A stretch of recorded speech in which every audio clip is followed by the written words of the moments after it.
ગુજરાત વિધાનસભાની કામકાજ સલાહકાર સમિતિની આજે બેઠક મળી। આ બેઠકમાં બજેટ સત્રના છેલ્લા અઠવાડિયા દરમિયાન થયેલ કામો અંગે ચર્ચા થઈ। મુખ્યમંત્રી ભૂપેન્દ્ર પટેલ પણ બેઠકમાં ઉપસ્થિત રહ્યા। કોંગ્રેસના ધારાસભ્ય શૈલેષ પરમાર બેઠકમાં ઉપસ્થિત રહ્યા। જોકે આ બેઠકમાં ગૃહની અંતિમ સપ્તાહની કાર્યવાહીને લઈને ચર્ચા વિચારણા થઈ। બાકી રહેતા કામો પૂર્ણ કરવા માટે કેટલીક બેઠક વધારવાની શક્યતા પણ જોવામાં આવી રહી છે।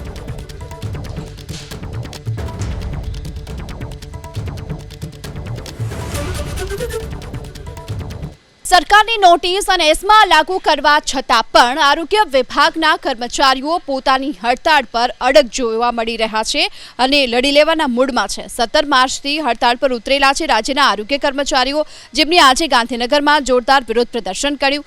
પડતર પ્રશ્નોની માંગ સાથોસાથ મોટી સંખ્યામાં આરોગ્ય કર્મચારીઓ ગાંધીનગરની સત્યાગ્રહ છાવણીમાં એકઠા થયા। અલગ અલગ બેનર, પોસ્ટર સાથે આરોગ્ય કર્મચારીઓએ સૂત્રોચ્ચાર કર્યા, સરકાર સુધી પોતાની માંગ પહોંચાડવાનો પ્રયાસ કર્યો। જો કે એટલું જ નહીં, જ્યાં સુધી આ માંગ નહીં સ્વીકારાય ત્યાં સુધી હડતાળ નહીં સમેટવાની ચીમકી આપી।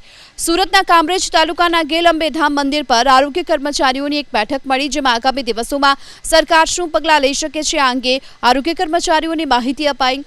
500થી પણ વધુ આરોગ્ય કર્મચારીઓ બેઠકમાં ઉપસ્થિત રહ્યા અને આરોગ્ય કર્મચારીઓની જો કે મુખ્ય બે માંગ છે। એક છે ખાતાકીય પરીક્ષા અને ગ્રેડ પે, જેને લઈને જ હડતાળ પર ઉતર્યા છે અને હડતાળ પર ઉતરેલા આરોગ્ય કર્મચારીઓને સરકારે કારણદર્શક નોટિસ આપવાની પણ તૈયારી શરૂ કરી છે। આ બાબતે હવે કર્મચારીઓએ શું ખુલાસો આપવો આ અંગે આ બેઠકમાં માહિતી આપવામાં આવી।